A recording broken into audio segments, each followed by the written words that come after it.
오늘은 누가복음 강의 쉬운 네 번째 시간으로 누가복음 12장 13절에서 21절을 통해서 더 가지려는 자들에게 라는 제목으로 하나님의 말씀 증거하도록 하겠습니다. 우리가 지난 시간에 이제 예수님께서 제자들을 따로 부르셔서 바리새인들의 외식을 주의하라라고 말씀하셨던 모습을 살펴봤습니다. 바리새인의 외식이란 겉모양과 속이 다른 그러한 모습이고, 한마디로 겉으로는 믿음이 좋은 것처럼 보여지지만 내면에는 하나님을 진정으로 사모하는 마음이 없는 자들이다, 주님께서 말씀하셨습니다. 그렇게 이제 인간의 내면에 대한 말씀을 하셨는데, 오늘 본문도 인간의 내면에 대한 말씀을 계속해서 이어가십니다. 오늘 본문은 특별히 이제 재물과 소유에 대한 말씀을 하고 계신데, 재물과 소유 우리의 삶에 많은 영향을 끼칩니다. 그래서 많은 사람들이 돈에 웃고 돈에 운다라는 이야기를 많이 합니다. 많은 사람들은 돈을 더 많이 소유하고 싶어 합니다. 심지어는 요즘 어린이들의 꿈이 건물주입니다. 그래서 아이들의 꿈이 인류를 위해 무슨 공헌을 하고 뭐 그런 게 아니고 건물주. 그래서 그냥 편안하게 먹고 사는 것, 그게 꿈인 시대를 살고 있습니다. 돈이 얼마나 인간의 삶에 많은 영향을 미칩니까? 저희 청년들 가르치면서 이제 결혼할 때 보면 참 그런 모습들이 딱 이렇게 갈려집니다. 사랑하지만 또 열심히 둘이 직장 생활을 하지만 돈이 없어서 결혼을 못하는 그런 이제 친구들을 보게 되어집니다. 양쪽 집의 형편이 좋지 않아서 양쪽 집을 돌봐야 돼서 자신들의 삶을 시작조차 못하는 그 청년들을 봅니다. 왜? 부모님을 먹여 살려야 하는 청년들이 있어요. 반면에 결혼을 할 때 이 시작부터 부모님의 도움으로 집도 차도 모든 것을 다 가지고 시작하는 이 청년들도 봅니다. 누군가는 수십 년을 이루어야 하는 것들을 그냥 금방 다 가지고 시작하는 청년들을 보게 되어져요. 요즘에 이제 개천에서 용나기 힘들다는 이야기를 합니다. 실제로 부유한 사람들에게 점점 유리한 쪽으로 입시제도 바뀌었습니다. 여야 다 책임이 있습니다. 그들이 만들어 놓은 허울 같은 모습들이 보면 공부 잘해서 성공하기가 어려워졌고, 공부 잘해서 좋은 대학 가는 게 더 힘들어졌습니다. 요즘에 이런 얘기를 합니다. 아이의 성공은 조부모의 재력과 부모의 정보력이다. 그러니까 부모가 돈 벌어서 자녀를 이렇게 양육할 수 있는 수준은 지났다는 거예요. 어마어마한 재산을 가진 조부모의 영향력, 그리고 자녀를 성공시키기 위한 부모의 정보력, 그것이 아니면은 크게 성공하기 어렵다는 얘기를 합니다. 우리의 눈에 들려지는, 우리의 귀에 들려지는, 보여지고 들려지는 이 많은 이야기들이 많은 부분에서 통계적으로 맞는 것처럼 보여집니다.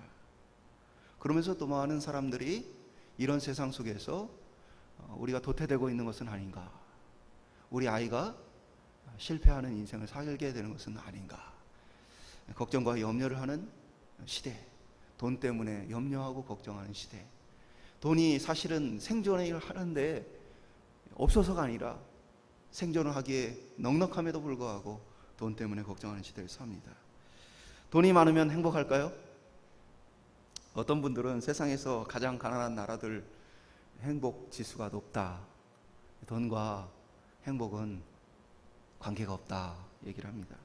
저는 다르게 생각합니다. 그건 문화적인 차이예요. 어떤 문화에 있느냐에 따라서 이 평가가 달라지는 거지, 돈이 많고 적음을 따라 이들이 행복을 평가한 것과는 전혀 다른 문제입니다. 돈이 많고 적음을 따라 행복을 느끼는가, 행복 지수를 정당히 평가하기 위해서는 같은 문화권 내에서, 같은 환경 속에서 돈을 가진 사람과 가지지 못한 사람들, 얼마만큼 수입이 있는가에 따라서 얼마나 행복함을 느끼고 사느냐, 그것을 통계내야 돼요. 그런 통계가 있을까요? 많이 있습니다. 결론부터 말씀드리자면 돈은 행복과 굉장히 행복이란 표현보다는 사실은 행복함을 느끼냐, 내 삶에 만족하느냐라는 자신의 주관적인 평가죠. 그런 이 평가와 관련이 있느냐, 아주 깊이 관련이 있습니다. 돈이 많으면 행복할까요? 돈이 많으면 행복합니다. 목사 이런 얘기를 하니까 지금 굉장히 당황스럽죠. 돈이 많으면 행복하냐? 돈이 많으면 행복합니다. 왜 그렇죠? 생각해 보세요. 이거는 우리 상식이에요. 매일 빚에 시달리고 고지서 청구서가 계속 날라오면서 조마조마한 삶을 살아가고 아이들에게 또 학비를 줘야 되고 당장 뭐 내야 될 것이 있는데 그것을 내지 못하는 사람들의 마음에 얼마나 마음의 평안함이 있는 거 없겠습니까? 돈이 행복과 관계없는 것은 아니에요. 행복하다라고 느끼는 자신의 어떤 주관적인 평가와 돈은 많은 관계가 있어요. 그러나 다만 돈이 무조건 많다고 그 행복을 더 느끼는 것은 아닙니다. 각 나라별로 소득이 어느 정도 높아지면 높아질수록 점점 행복을 더 느끼다가 어느 시점이 되어지면 그 순간부터는 돈을 가지면 가질수록 행복감을 느끼는 지수가 낮아집니다. 쉽게 설명을 드리면 이런 거예요. 예전에 어렵던 시절에는 잔치집에 가면 막 기대를 합니다. 며칠 전부터 누구네 집 잔치가 있대. 거기 가면은 이것도 먹을 수 있고 저것도 먹을 수 있고 이런 뭐 기대를 하며 살잖아요. 행복을 느끼면서 삽니다. 그런데 이제 돈이 넉넉해지고 많아지면 그런 음식을 봤을 때 행복을 느끼지 못해요. 언제든지 내 돈 주고 사 먹을 수 있는 것 중에 하나일 뿐이에요. 그래서 일정 수준의 이 금액이 넘어가고 나면 인간은 오히려 행복을 빼앗기기 시작합니다. 그럼에도 불구하고 사람의 마음은 더 많이 가지고 싶어 한다는 사실이죠. 필요한 만큼 내가 만족하고 충분히 행복한 마음을 느낄 만큼이 아니라 사람은 언제나 이상하게도 조금 더 많이 바라게 되어진다는 사실입니다. 오늘 예수님께서 하시는 말씀은 조금 더 많이 가지고자 하는 사람을 향해 하시는 말씀입니다. 오늘 저와 여러분도 다르지 않을 거라고 생각이 듭니다. 이 땅을 살아가면서 우리 안에도 더 많이 가지고 싶은 내면의 욕구가 있습니다. 우리 안에도 더 많은 것들을 소유하고 더 많은 것들을 통해서 더 많은 행복을 누리고 싶어하는 마음이 있습니다. 그러한 죄된 우리의 마음, 죄인된 우리의 심령 가운데에 오늘 예수님의 말씀이 큰 깨우침이 될 수 있기를 간절히 소망합니다. 첫 번째 한번 따라해 보겠습니다. 탐심을 물리치라. 오늘 보면 13절은 그 배경을 이야기해 주는데 무리 중 한 사람이 이르되 선생님 내 형을 명하여 유산을 나와 나누게 하소서 하니, 이 사람은 형과 유산을 나누는 문제로 인해서 억울함을 호소하는 사람입니다. 신명기를 통해 보면 율법에 정확히 기록되어 있습니다. 장자의 경우에는 다른 형제들에 비해서 2배의 몫을 주게 되어 있습니다. 그것은 이제 장자로서의 명분과 더불어서 특별히 장자에게 주어진 특권이기도 합니다. 그런데 오늘 13절에 보면 나와 나누게 하소서라는 이 말 표현만 보면 형이 모든 재산을 다 독식했고 자신의 주어야 할 몫을 주지 않은 것으로 보여집니다.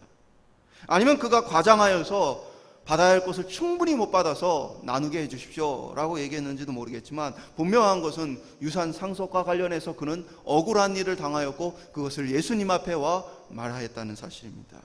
그런데 예수님의 반응은 14절에 보면 이르되 이 사람아 누가 나를 너희의 재판장이나 물건 나눈 자로 세웠느냐 하시고, 예수님은 나는 물건 나눈 자 재판장이 아니다 라고 그를 책망하고 꾸짖는 모습을 보게 되어집니다. 그렇다면 예수님께서는 이러한 물질을 나누는 일에 대해서는 자신과 아무 관계가 없기 때문에 이런 얘기를 하셨을까요? 만약에 예수님 그렇게 얘기하셨다면 우리가 경제적인 어려움을 만났을 때 기도할 필요가 없는 것입니다. 경제적 어려움을 만났을 때 기도할 이유가 없는 거예요. 왜? 예수님이 그것과 무관한 분이라면 기도할 이유가 없는 것이죠. 유대의 관습을 보면 이 사람의 요청은 사실 정당한 것입니다. 당시의 유대 사회에서 분쟁이 발생하게 되어지면 존경받는 선생님에게 찾아가서 그 문제를 해결해 달라고 요청을 했습니다. 그러면 그 선생님이 이렇게 해라. 첫 번째는 율법에 따라서, 그리고 두 번째는 그 율법의 해석에 따라서, 세 번째는 그가 가지고 있는 지혜를 따라서, 그 원리에 따라서 문제를 해결해 주었습니다. 어떻게 보면 지금 예수님은 사회적으로 많은 존경을 받고 있는 사람입니다. 당시에 많은 종교 지도자들이 예수님을 모함하고 비난했지만 여전히 수많은 사람들이 우리가 지난 시간에 살펴본 것처럼 예수님 앞으로 나왔습니다. 헤아릴 수 없는 사람들이 예수님 앞에 나왔어요. 그러니까 예수님이 존경받는 분으로서 예수님이 말씀하시면 권위가 인정되어지고 그 문제가 해결될 것이라고 이 사람은 생각했던 것입니다. 수많은 랍비들이 그렇게 활동을 했습니다.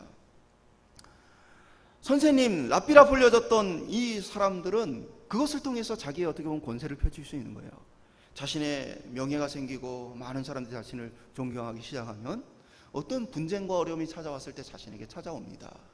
자신에게 찾아오는 것도 자신에게는 명예입니다. 그리고 자신의 율법 지식과 지혜를 뽐내고 판결을 내려줍니다. 그러면 그것이 사람들에게 퍼지고 사람들은 그 사람을 더 존경하게 되어집니다. 그리고 만약에 이 랍비가 결정하고 판단하는 것에 대해서 따르지 않는 사람이 있다, 그러면 그 사람은 사회에서 매장되어지는 겁니다. 당시 사회가 크지 않기 때문에 주변의 이웃들이 다 아는 사이입니다. 근데 이 사람은 랍비의 말을 듣지 않는 사람이다 라고 여겨진다면 정상적인 인간관계와 사회성이 되지 않는 것이에요. 그러니까 랍비의 권세가 얼마나 기세등등인지를 우리가 알 수 있는 것이죠. 그런데 그 모든 것을 판단해 줄 선생님으로서 이 사람은 예수님을 선택했고 예수님께 찾아와 이 문제를 해결해 달라고 했습니다. 예수님을 인정하고 찾아온 것이죠. 그러나 예수님은 그에게 모든 요구에 대해서 거절하시는 모습을 보게 되어집니다.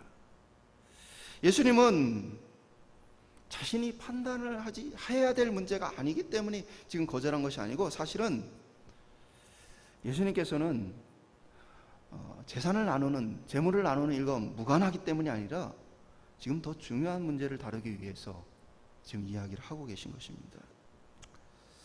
우리가 이 땅을 살면서 돈으로 인해서 여러 가지 어려움과 괴로움을 겪을 때 주님 앞에 기도하고 또 도우심을 구하는 것은 마땅한 것이고, 주님은 그러한 문제에 관여하시고 우리를 도와주시는 분입니다.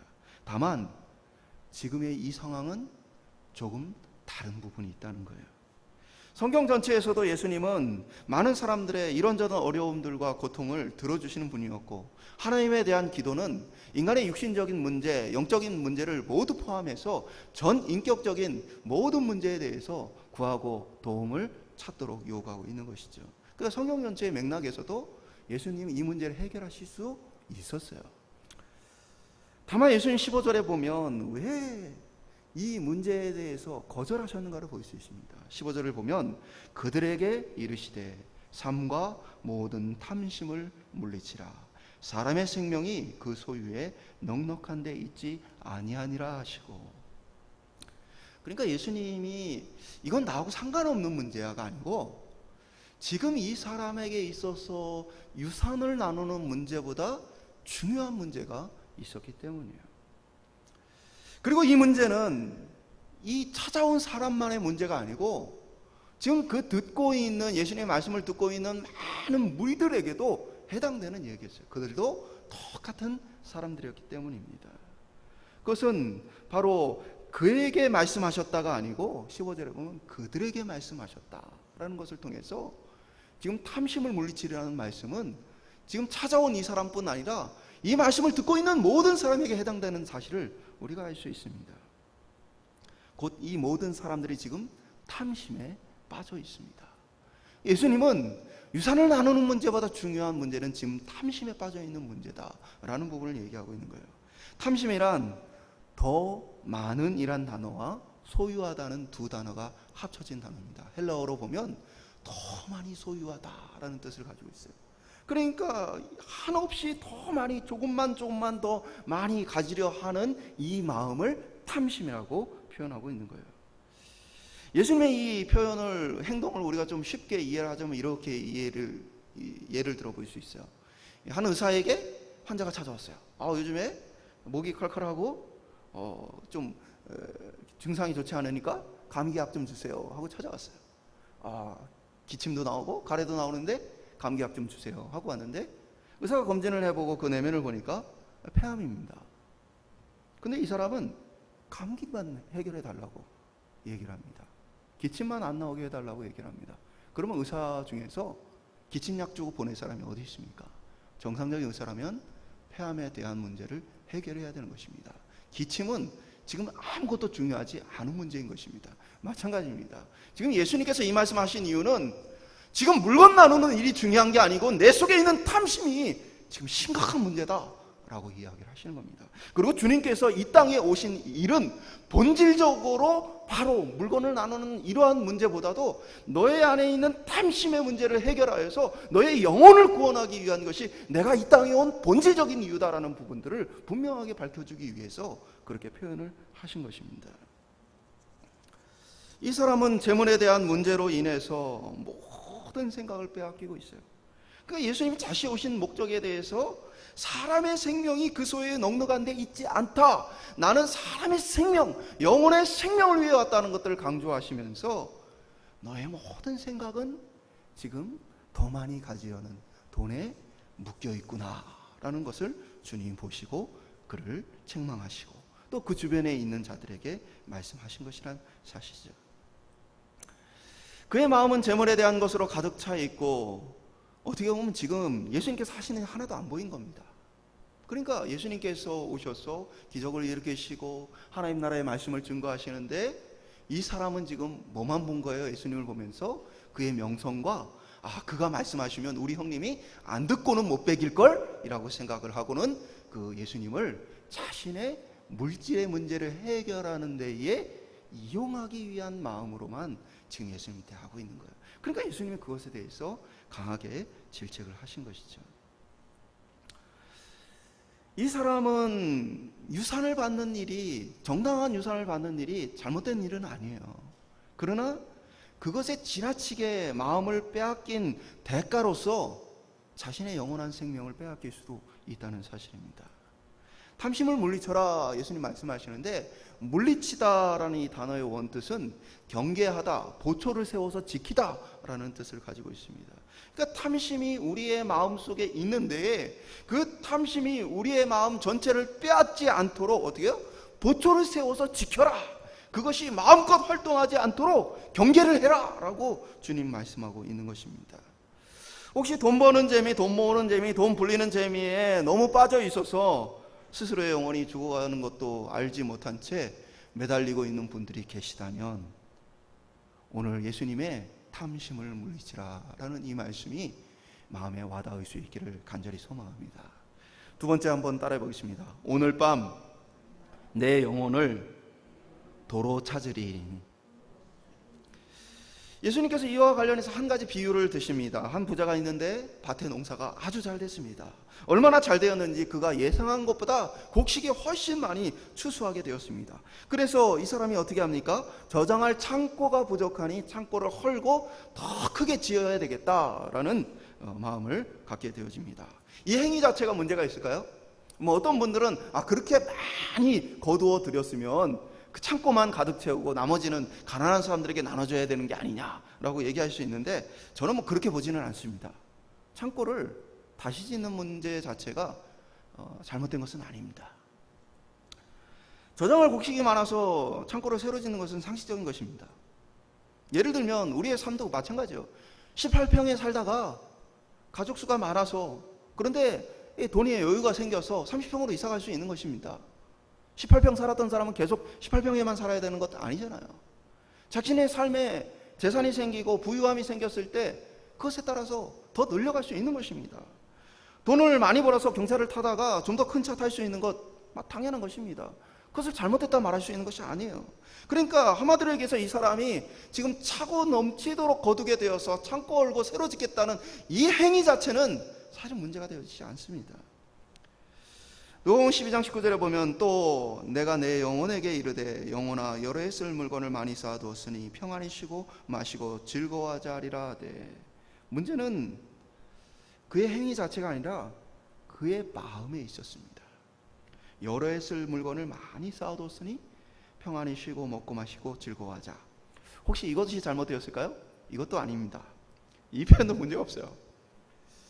만약 이게 문제라면요 지금 노후 준비해놓고 사는 사람들 다 문제인 거예요. 이 사람처럼 지금 거둬들일 때 많이 거둬들여서 다음 삶을 계속 이어지는 삶을 준비하는 것 아무 문제 없어요. 은퇴하고 걱정 없이 지낼 수 있겠구나, 잘못된 거 아니에요.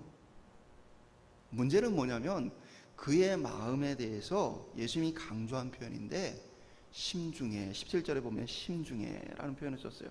원문은 자기 자신에게 생각하여라는 표현이고요. 19절에 보면 내 영혼에게 이르되 내 영혼아라고 기록되어 있죠. 이 부분이에요. 그러니까 창고를 새로 짓는 것도 문제가 되지 않고요. 내가 이제 많이 쌓아두었으니까 편안하게 먹고 살자라는 것도 잘못된 것 아니에요. 다만 무엇이냐? 이 사람에게 지금 빠져있는 것을 예수님은 의도적으로 이야기를 하는 겁니다. 영혼의 문제를 얘기하는 거예요. 이 사람은 지금 어떤 상태에 있냐? 물질에 대한 것, 땅에 대한 것, 먹고 사는 것에 대한 것으로만 생각이 가득 차서 자신의 영혼을 돌아보지 못하는 사람이에요.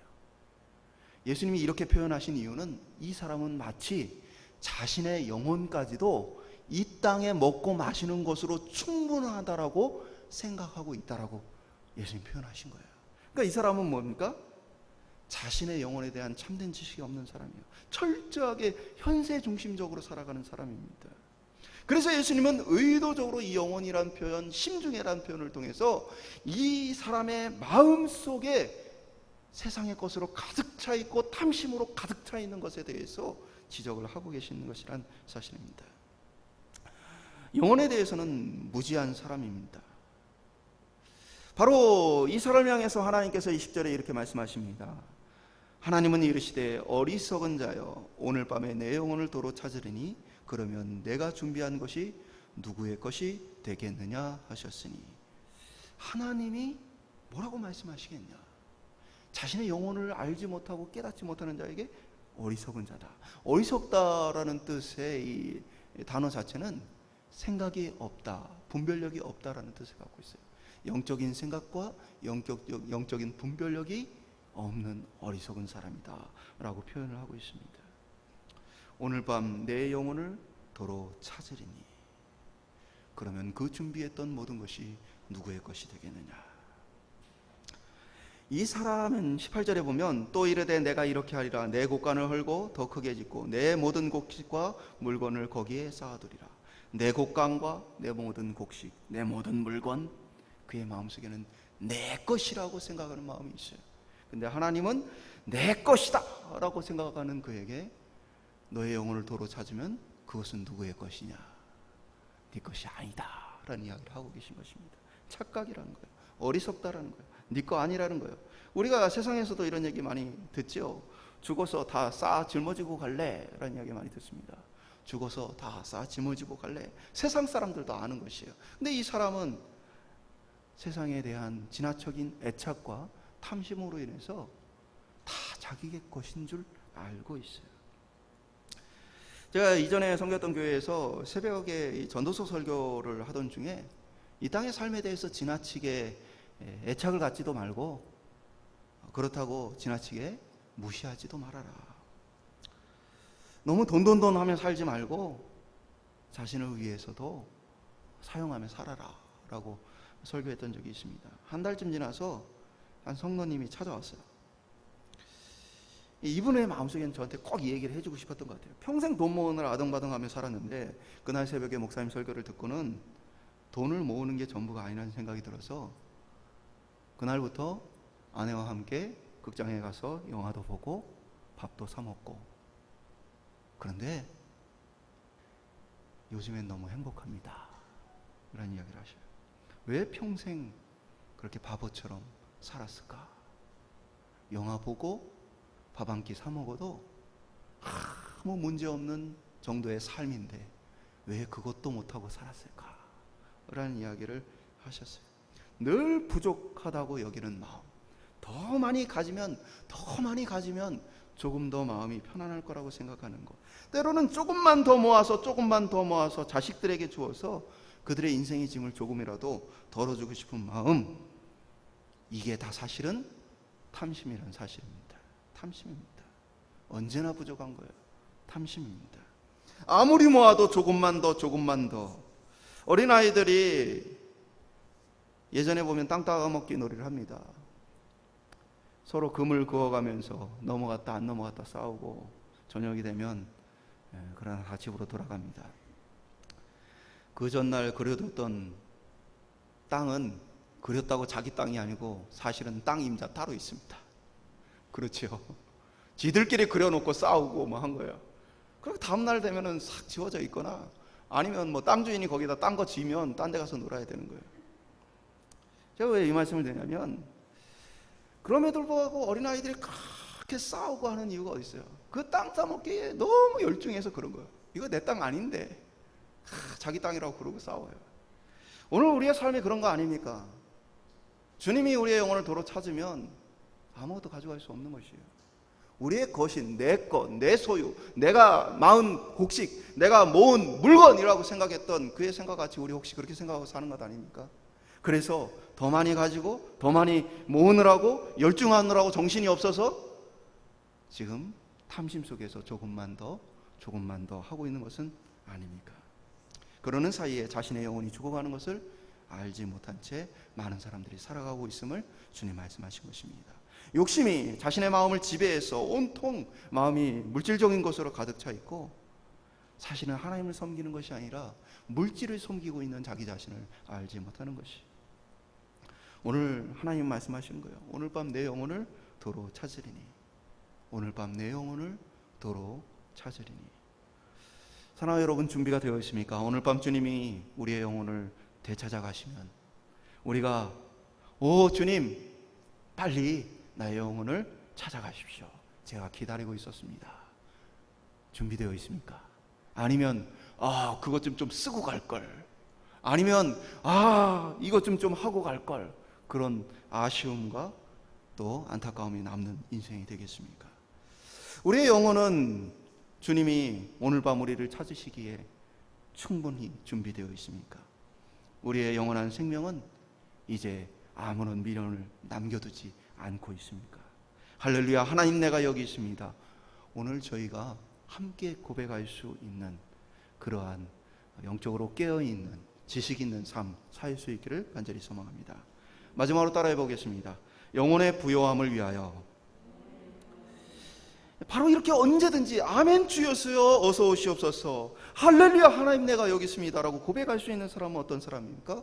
그의 영혼이 하나님께 대하여 부요한 사람입니다. 우리의 육신은 곧 시들고 무너지게 되어 있습니다. 아무리 좋은 약을 먹고 운동을 열심히 하고 관리를 열심히 해도 시간이 지나면 우리의 육신은 시들고 약해집니다. 우리가 좋은 약을 먹고 운동을 하고 관리를 하는 것이 의미 없다는 게 아닙니다. 그것은 우리 육신에 약간의 유익이 있습니다. 그러나 우리의 영혼을 돌보는 것은 육신의 약간의 유익과는 비교할 수 없는 엄청난 유익이 있다는 사실을 말씀드리는 겁니다. 우리가 이 땅에서 건강을 관리하고 수고하는 것도 육신의 약간의 유익이 있습니다. 그러나 이 땅을 사는 아주 짧은 생과는 비교할 수 없는 영원한 삶의 어마어마한 유익을 우리는 생각해야 한다는 사실입니다. 많은 사람들은 이제 곧 사라져 없어질 것을 위해서 온 힘을 쓰고 삽니다. 그러나 지혜로운 사람은 영혼의 부요함, 영원한 생명을 위해서 힘을 쓰고 사는 사람입니다. 우리의 영혼은 부요한지 우리가 돌아봐야 하는 것입니다. 육신의 밥을 먹듯 우리의 영혼은 하나님의 말씀을 먹고 매일매일 그렇게 우리의 영혼을 채워가고 있습니까? 우리의 육신이 대화를 나누고 소속감을 느끼고 심리적 안정을 느끼며 살아가는 것처럼 우리의 영혼은 하나님과의 대화, 기도를 통해서 충분히 영적 안정감과 기쁨을 누리고 살아가고 있습니까? 영적 부요함을 위해서 우리에게 필요한 것이 있다면 육신의 생각을 잠시 멈추는 일이 필요합니다. 왜냐하면 육신의 생각이 얼마나 강력한지 죄를 가진 우리의 그 심령을 유혹하여서 자꾸만 그것에 빨려들어 살게 만들기 때문입니다. 쉴 틈 없이 우리를 몰아가기 때문입니다. 그래서 우리에게 주님께서 말씀하신 것이 무엇입니까? 바로 주일과 같은 날입니다. 육신의 일을 잠시 멈추고 육신의 생각을 잠시 멈추고 바로 예배하고 말씀을 묵상하며 영적인 생각과 영적인 깨달음을 다시 돌이킬 수 있도록 하는 것입니다. 사기를 당하는 분들이 공통적으로 많이 하는 말이 있습니다. 그때는 내 정신이 아니었어. 이런 얘기를 참 많이 합니다. 보이스피싱을 당하거나 기획부동산에 당하거나 다단계에 당하거나 여러 가지 사기를 당하게 되어질 때에 하나같이 내 정신이 아니었어라는 얘기를 합니다. 왜 그렇습니까? 나로 하여금 정신을 차리지 못하도록 우리로 하여금 염려하고 걱정하게 만들거나 아니면 욕심으로 가득 차게 만들어서 분별력을 잃게 만듭니다. 그래서 정신을 잃은 상태에서 사기를 당하게 되어지는 거예요. 우리가 더 많이라는 육신의 생각을 가지고 이 땅을 살아가다 보면 우리 인생 전체를 송두리째 사기당할 수 있다는 사실을 우리는 깨달아야 합니다. 마귀에게 영원한 생명을 빼앗기고 우리 인생 전체를 사기당할 수 있다는 사실이에요. 예배란 육신의 생각을 내려놓는 거예요. 육신의 일들을 내려놓는 거예요. 하나님 앞에 나가는 겁니다. 하나님의 생각으로 나를 채우고 하나님과의 대화로 나를 채워가는 거예요. 그렇게라도 하지 않으면 우리의 삶이 우리를 죄로 몰아가고 욕심으로 몰아가는 이 사단의 권세 아래서 자유로울 수 없기 때문입니다. 그렇게 멈춰서서 다시 정신을 똑바로 차리는 거예요. 내 영혼을 다시 돌아보는 것입니다. 그리고 오늘 하루만이 아니라 우리가 계속해서 일주일의 삶 속에서 정신을 바짝 차리고 영적 지식을 가지고 살아갈 수 있도록 우리의 삶을 돌아보는 것입니다. 오늘 우리가 하루를 살아가는 데에 우리의 가진 것이 충분합니까? 일용할 양식, 오늘 하루 먹고 자고 쓸 것이 우리에게 있습니까? 성경은 그것이 있다면 감사하라고 얘기하고 있습니다. 혹시 그것을 가졌는데도 불구하고 부족하다 여기고 더 많이 가져야 되겠다는 마음을 가지고 계십니까? 지금 영적인 심각한 위기 속에 있다는 사실입니다. 오늘 하루를 생존하게 하신 하나님께 감사하는 사람, 이 사람이 영원히 부요한 사람입니다. 오늘 하루 충분히 살게 하신 그 하나님에 대해서 믿음으로 감사하고 찬양하고 영광 돌리며 영적인 부요함, 영원한 생명의 부요함을 누릴 수 있는 저와 여러분 될 수 있게 소망합니다. 말씀을 맺도록 하겠습니다. 많은 사람들은 자신의 영혼이 죽어가는 것을 모른 채 조금만 더 하는 탐욕에 빠져 있습니다. 그리고 예수님께 찾아와 호소하는 이 사람처럼 심지어는 예수님 앞에 나와서 예수님과 대화를 나누는 중에도 그 탐심으로부터 벗어나지 못한 그리스도인들이 얼마나 많은지 모릅니다. 교회와 예배를 드리고 신앙생활을 하는 것처럼 보여도 그 마음속에 탐심으로 가득 차서 예수님과의 진정한 영적 소통이 부족한 사람들이 많이 있습니다. 세상은 그럴싸한 방법으로 우리에게 더 많이 가지라고 얘기를 합니다. 돈이 있으면 해결되지 않느냐라고 우리에게 얘기를 합니다. 그리고 눈으로 세상을 보고 귀로 세상을 듣다 보면 정말 그들의 말들이 그럴싸하게 들려지게 되어집니다. 그러나 중요한 것은 그러는 사이에 우리의 영혼은 죽어간다는 사실입니다. 성실히 일을 하고 돈을 모으고 집을 사고 노후를 준비하는 일 자체가 문제는 아닙니다. 우린 지혜롭게 그렇게 해야 될 것입니다. 다만 그러한 일에 몰두하느라고 지나치게 정신을 빼앗겨서 진짜 중요한 일을 놓치고 하나님이 정말 기뻐하시는 일을 놓치고 내가 왜 사는지를 놓치고 영적인 부요함을 잃어버리지 않도록 우리는 경계해야 한다는 사실입니다. 오늘 우리의 내면의 죄성을 돌아보며 우리의 탐심에 보초를 세워서 경계할 수 있기를 소망합니다. 우리가 정말 살아가는 참된 이유와 영원한 생명을 위해서 오늘 밤 오실 그 주님, 언제라도 오실 그 주님에 대하여 깨어있는 저와 여러분 될 수 있기를 주님의 이름으로 축원드립니다.